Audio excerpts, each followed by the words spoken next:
The Biological Resource Center in Phoenix, about Arizona. corpse mutilation with respect to gang stalking and the selling of human body parts. I mentioned in my previous video on post-mortem gang stalking, which is entitled Post-Mortem Gang Stalking Part 2,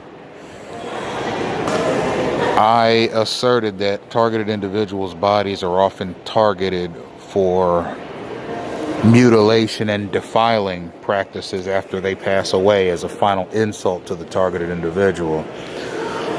There was a man named Jim Stauffer, and I mentioned this previously, whose mother, Doris Stauffer, was donated by him to the Biological Resource Center in Phoenix, Arizona for science. And as it turned out, the Biological Resource Center sold his mother's dead body to the United States Armed Forces, who used it as a test dummy for explosive devices. And when he found out that his mother's body was blown up, he asked for the remains, and he was given the remains in a box in the form of his mother's ashes. The Biological Resource Center in Phoenix, Arizona was later raided by the FBI for possible misrepresentation of what they do.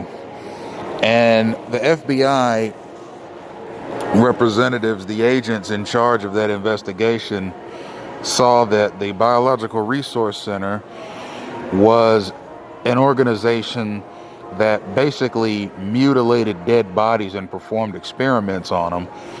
For example, they'd cut off a dead man's head and sew a dead woman's head on his body and display it somewhere, or they would fill up a cooler with human heads, arms, legs, genitalia, hands, ears, feet, eyeballs, you name it, and keep it stored in a cooler.